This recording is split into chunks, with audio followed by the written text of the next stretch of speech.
ನಮಸ್ಕಾರ ಗೆಳೆಯರೇ, ನಾನು ಅಂದು ಕೆಲಸಕ್ಕೆ ರಜೆ ಹಾಕಿದ್ದೆ. ಬೆಳಗ್ಗೆ ಸ್ವಲ್ಪ ಲೇಟಾಗಿ ಎದ್ದು ಸ್ನಾನ ಮಾಡಿ ಅಮ್ಮ ಮಾಡಿದ ತಿಂಡಿ ತಿಂದು ಹಾಗೆ ಕೂತು ಟಿವಿ ನೋಡ್ತಾ ಇದ್ದೆ. ಅಷ್ಟರಲ್ಲಿ ಅಮ್ಮ ಬಂದು, ರಾಖಿ ಎಲ್ಲಾದರೂ ಹೋಗೋದು ಇದೆಯಾ ಹೇಗೆ ಅಂತ ಕೇಳಿದರು. ನಾನು ಹೂ ಅಮ್ಮ, ಹೋಗಬೇಕು. ಯಾಕಮ್ಮ ಎಂದೆ. ಆಗ ಅವರು, ಹಾಗಿದ್ದರೆ ಸ್ವಲ್ಪ ಬ್ಯಾಂಕಿಗೆ ಹೋಗಿ ನನ್ನ ಪಾಸ್ ಬುಕ್ ಎಂಟ್ರಿ ಮಾಡಿಸಿಕೊಂಡು ಬರೋ ಎಂದಳು. ನಾನು ಸರಿ ಅಮ್ಮ, ಮಾಡಿಸಿಕೊಂಡು ಬರುತ್ತೇನೆ, ಕೊಡು ಅಮ್ಮ ಪಾಸ್ ಬುಕ್ ಎಂದೆ. ಅವರು ತಂದು ಕೊಟ್ಟರು. ನಾನು ರೆಡಿಯಾಗಿ ಸ್ವಲ್ಪ ಆಚೆ ಹೋಗೋಣ ಅಂತ ಆಚೆ ಬಂದೆ. ನಾನು ಹೋಗಬೇಕಿದ್ದ ದಾರಿಯಲ್ಲೇ ಬ್ಯಾಂಕ್ ಇದ್ದದ್ದು, ಹಾಗಾಗಿ ಅಮ್ಮನ ಪಾಸ್ ಬುಕ್ ಎಂಟ್ರಿ ಮಾಡಿಸಿಕೊಂಡು ಹೋಗೋಣ ಅಂತ ಹೋದೆ. ಹೋಗಿ ಕೌಂಟರ್ನಲ್ಲಿ ಪಾಸ್ ಬುಕ್ ಕೊಟ್ಟೆ. ಆದರೆ ಅವರು ರಿಪೇರಿ ಮಾಡುತ್ತಿದ್ದಾರೆ, ಸ್ವಲ್ಪ ಹೊತ್ತು ಕಾಯಿರಿ ಅಂತ ಹೇಳಿದರು. ಸರಿ, ಇನ್ನೇನು ಮಾಡುವುದು ಅಂತ ಅಲ್ಲೇ ಇದ್ದ ಚೇರ್ ಮೇಲೆ ಕೂತುಕೊಂಡೆ. ಟೈಮ್ ಪಾಸ್ಗೆ ಅಂತ ಮೊಬೈಲ್ನಲ್ಲಿ ಫೇಸ್ಬುಕ್ ನೋಡ್ತಾ ಕೂತಿದ್ದೆ. ಆಗ ಯಾರೋ ನನ್ನ ಕೂಗಿದಂಗೆ ಆಯ್ತು. ಕತ್ತು ಎತ್ತು ನೋಡಿದೆ, ಆದರೆ ಮೊಬೈಲ್ ನೋಡುತ್ತಿದ್ದ ನನಗೆ ಒಂದು ಕ್ಷಣ ಯಾರು ಅಂತ ಗೊತ್ತಾಗಲಿಲ್ಲ. ಅಷ್ಟೊತ್ತಿಗೆ ಹೇಗಿದೆಯಾ ರಾಖಿ ಅಂತ ಮತ್ತೆ ಕೇಳಿದ್ದಾಗಲೇ ಗೊತ್ತಾಗಿದ್ದು ಅವರು ನನ್ನ ಕಾಲೇಜ್ ಟೀಚರ್ ಭಾಗ್ಯ ಮೇಡಂ ಅಂತ. ನಾನು ತಕ್ಷಣ ಎದ್ದು ಅವರಿಗೆ ಗೌರವ ಕೊಟ್ಟು ನಮಸ್ಕಾರ ಮಾಡಿದೆ. ಮೇಡಂ ನಮಸ್ಕಾರ, ಹೇಗಿದ್ದೀರಿ ಅಂತ ಕೇಳಿದೆ. ಆಗ ಭಾಗ್ಯ ಮೇಡಂ, ಚೆನ್ನಾಗಿದ್ದೇನೆ ರಾಖಿ, ನೀನು ಹೇಗಿದ್ದೀಯಾ ಅಂತ ಕೇಳಿದರು. ನಾನು ಚೆನ್ನಾಗಿದ್ದೀನಿ ಭಾಗ್ಯ ಮೇಡಂ ಅಂತ ಹೇಳಿದೆ. ಮತ್ತೆ ಏನು ಮಾಡ್ತಾ ಇದ್ದೀಯಾ ಅಂತ ಕೇಳಿದಾಗ ನಾನು ಒಂದು ಎನ್ಎನ್ಸಿ ಕಂಪನಿಯಲ್ಲಿ ಕೆಲಸ ಮಾಡುತ್ತಿದ್ದೇನೆ ಎಂದು ಹೇಳಿದೆ. ಆಗ ಅವರು, ತುಂಬಾ ಸಂತೋಷ ಕಣೋ ಮೇಡಂ, ಮತ್ತೆ ನೀವು ಇನ್ನು ಕಾಲೇಜಿನಲ್ಲಿ ಕೆಲಸ ಮಾಡ್ತಾ ಇದ್ದೀರಾ ಇಲ್ಲ ಬೇರೆ ಕಡೆ ಮಾಡ್ತಾ ಇದ್ದೀರಾ ಅಂತ ಕೇಳಿದೆ. ಆಗ ಅವರು, ಇಲ್ಲ ರಾಖಿ, ನಾನು ಕೆಲಸ ಬಿಟ್ಟು 1 ವರ್ಷ ಆಯ್ತು, ಈಗ ಮನೆಯಲ್ಲೇ ಸ್ವಲ್ಪ ಜನರಿಗೆ ಟ್ಯೂಷನ್ ಹೇಳಿಕೊಡುತ್ತಿದ್ದೇನೆ ಅಂತ ಹೇಳಿದರು. ಮೇಡಂ ಕೂತ್ಕೊಳ್ಳಿ, ಯಾಕೆ ನಿಂದೆ ಇದ್ದೀರಾ ಅಂದೆ. ಆಗ ಅವರು ಸರಿ ಅಂತ ನನ್ನ ಪಕ್ಕ ಚೇರ್ ನಲ್ಲಿ ಕೂತುಕೊಂಡರು. ನಮ್ಮ ಮಾತು ಮುಂದುವರಿಯುತ್ತಿತ್ತು. ಮೇಡಂ ನನ್ನ ಕ್ಲಾಸ್ಮೇಟ್ಸ್ ಬಗ್ಗೆ ಕೇಳುತ್ತಿದ್ದರು, ಮತ್ತೆ ನನ್ನ ಕೆಲಸದ ಬಗ್ಗೆ ಕೇಳುತ್ತಿದ್ದರು. ಹೀಗೆ ಮಾತಾಡುವಾಗ ಭಾಗ್ಯ ಮೇಡಂ, ರಾಖಿ ನೀನು ತುಂಬಾ ಚೆನ್ನಾಗಿ ಆಗಿದ್ದೀಯಾ ಕಣೋ, ಕಾಲೇಜಿನಲ್ಲಿ ಇರುವಾಗ ಸೋಲುಕಲು ಕಡ್ಡಿ ಹಾಗೆ ಇದ್ದೆ, ಈಗ ತುಂಬಾ ಸ್ಮಾರ್ಟ್ ಆಗಿ ಆಗಿದ್ದೀಯಾ ಅಂತ ಹೇಳಿದರು. ನಾನು ಥ್ಯಾಂಕ್ಸ್ ಮೇಡಂ, ನೀವು ಅಷ್ಟೇ ಮೇಡಂ. ಆಗ ಹೇಗಿದ್ದೀರೋ ಈಗಲೂ ಹಾಗೆ ಇದ್ದೀರಾ ಅಂತ ಹೇಳಿದೆ. ಆಗ ಮೇಡಂ, ಸುಮ್ಮನೆ ಇರು, ತಮಾಷೆ ಮಾಡಬೇಡ ಅಂತ ಹೇಳಿದಾಗ ನಾನು, ಇಲ್ಲ ಮೇಡಂ, ನಿಜವಾಗಲೂ ಇನ್ನೂ ಹಾಗೆ ಇದ್ದೀರಾ ಎಂದೆ. ನನ್ನ ಮಾತಿಗೆ ಮೇಡಂ ನಗಾಡಿ. ಅಷ್ಟೊತ್ತಿಗೆ ಮೇಡಂಗೆ ಅವರ ಟೋಕನ್ ಸರದಿ ಬಂತು. ಅವರು ಎದ್ದು ಹೋದರು. ಸರಿ, ನಾನು ಕೂಡ ಮತ್ತೆ ಪಾಸ್ಬುಕ್ ತಗೊಂಡು ಕೌಂಟರ್ ಹತ್ತಿರ ಹೋದೆ. ಅಲ್ಲಿ ಆಗಲೇ ಸಾಕಷ್ಟು ಜನ ಇದ್ದಿದ್ದರಿಂದ ಕೌಂಟರ್ ನಲ್ಲಿ ಇದ್ದವ ಪಾಸ್ಬುಕ್ ಕೊಟ್ಟು ಹೋಗಿ, ನಾನು ಎಂಟ್ರಿ ಮಾಡಿ ಇಟ್ಟಿರುತ್ತೇನೆ, ಅರ್ಧ ಮುಕ್ಕಾಲು ಗಂಟೆ ಬಿಟ್ಟು ತಗೊಳ್ಳಿ ಅಂತ ಹೇಳಿದ.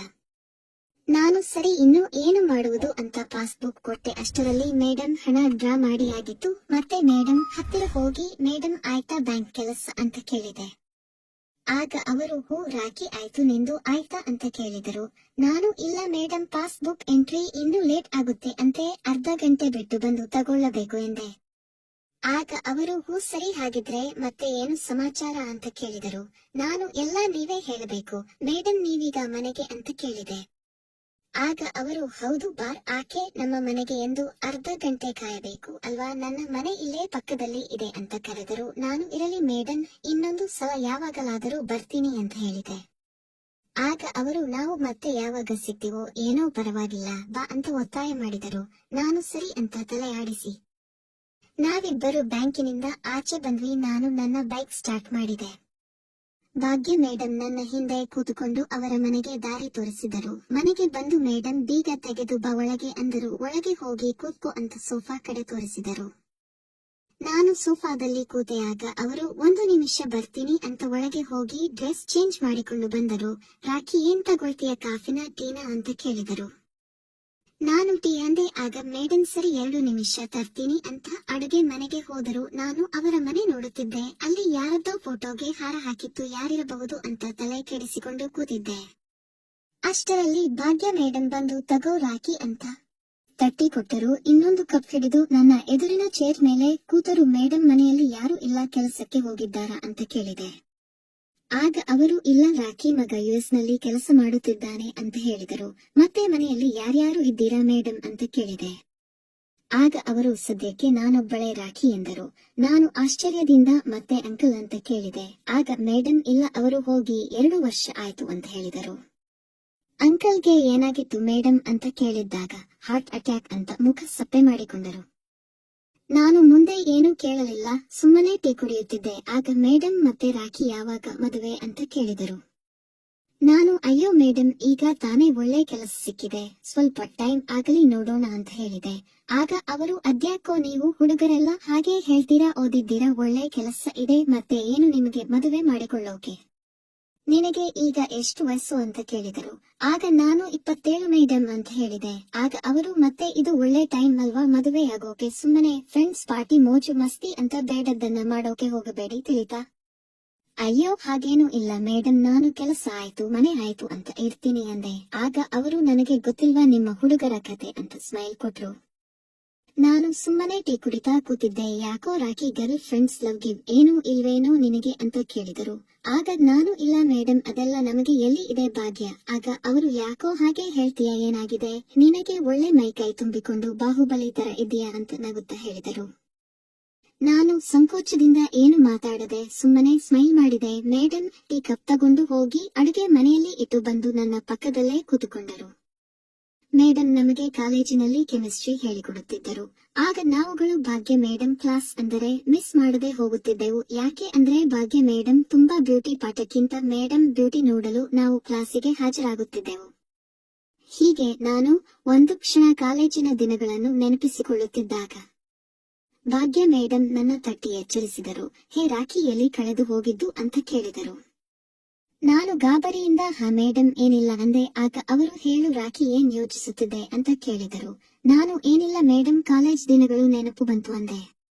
ಆಗ ಅವರು ಓ ಹೌದಾ, ಕಾಲೇಜಿನಲ್ಲಿ ಎಷ್ಟೆಲ್ಲಾ ತರಲೆ ಮಾಡಿದ್ರಿ ಅಲ್ವಾ ಅಂತ ನಗುತ್ತಾ ಹೇಳಿದರು. ನಾನು ನಗಾಡುತ್ತಾ ಹೌದು ಮೇಡಮ್ ಅಂತ ಹಳೆಯ ಕಾಲೇಜು ದಿನಗಳ ಬಗ್ಗೆ ಮಾತಾಡುತ್ತಾ ಇದ್ವಿ.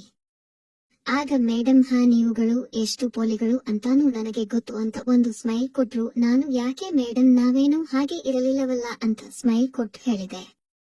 ಆಗ ಅವರು ಹೌದು ಹೌದು, ನಿಮ್ಮೆಲ್ಲ ಆಟಗಳು ನನಗೆ ಗೊತ್ತಿಲ್ಲ ಅಂತ ಅಂದುಕೊಂಡ್ರ ಅಂತ ನನ್ನ ತೊಡೆ ಸವರಿದರು. ಮೇಡಮ್ ಏನ್ ಮಾಡ್ತಾ ಇದ್ದೀರಾ ಅಂತ ಹೇಳಿದೆ. ಆಗ ಅವರು ರಾಖಿ, ತುಂಬಾ ವರ್ಷಗಳಿಂದ ಬೆಸೆತ್ತು ಹೋಗಿದ್ದೀನಿ, ನೀನು ಇವತ್ತು ನನಗೆ ಸಿಕ್ಕಿ ತುಂಬಾ ಹೆಲ್ಪ್ ಆಯ್ತು. ಅಂಕಲ್ ಜೊತೆ ಏಕಾಂತದಲ್ಲಿ ಇದ್ದ ಕ್ಷಣಗಳು ಆಗಾಗ ನೆನಪಾಗುತ್ತೆ. ರಾತ್ರಿ ನಿದ್ದೆ ಊಟ ಸರಿಯಾಗಿ ಸೇರುತ್ತಾ ಇಲ್ಲ, ನಾನೊಂದು ಕೇಳ್ತೀನಿ ಇಲ್ಲ ಅನ್ನಬೇಡ ಅಂದರು. ಹೇಳಿ ಮೇಡಮ್ ಎಂದೆ. ರಾಖಿ, ನೀನು ನನಗೆ ಸುಖ ಕೊಡ್ತೀಯಾ ಪ್ಲೀಸ್, ನಿನಗೆ ಬೇಕಿದ್ರೆ ದುಡ್ಡು ಕೊಡ್ತೀನಿ ಅಂತ ಹೇಳಿದರು. ಆಗ ನಾನು ಮೇಡಮ್ ಇದೆಲ್ಲ ತಪ್ಪಲ್ವಾ ಅಂತ ಹೇಳಿದ್ದಕ್ಕೆ ತಪ್ಪೇನೂ ಇಲ್ಲ, ನನ್ನ ಕಷ್ಟ ನಿನಗೆ ಅರ್ಥ ಆಗಿದೆ ಅಲ್ವಾ, ಬಾ ಅಂತ ನನ್ನನ್ನು ಕೋಣೆಗೆ ಕರೆದುಕೊಂಡು ಹೋಗಿ ಎಲ್ಲ ಅವರಾಗಿಯೇ ಮಾಡಿಸಿಕೊಂಡು, ನಿನಗೆ ಯಾವಾಗಲಾದರೂ ಮಾಡುವ ಆಸೆ ಇದ್ದರೆ ನನಗೆ ಒಂದು ಕರೆ ಮಾಡು ಅಂತ ನಂಬರ್ ಕೊಟ್ಟರು. ಅದಾದ ಮೇಲೆ ನಾನು ಆಗಾಗ ಅವರ ಮನೆಗೆ ಹೋಗಿ ಇಬ್ಬರು ಏಕಾಂತದಲ್ಲಿ ಕಾಲ ಕಳೆಯುತ್ತಿದ್ದೆವು. ಫ್ರೆಂಡ್ಸ್, ಈ ಕತೆ ಇಷ್ಟವಾದಲ್ಲಿ ಲೈಕ್ ಮಾಡಿ, ಸ್ನೇಹಿತರೊಂದಿಗೆ ಹಂಚಿಕೊಳ್ಳಿ, ಚಾನೆಲ್ ಅನ್ನು ಸಬ್ಸ್ಕ್ರೈಬ್ ಮಾಡಿ, ಸಪೋರ್ಟ್ ಮಾಡಿ. ಮುಂದಿನ ವಿಡಿಯೋದಲ್ಲಿ ಸಿಗೋಣ. ನಮಸ್ಕಾರ.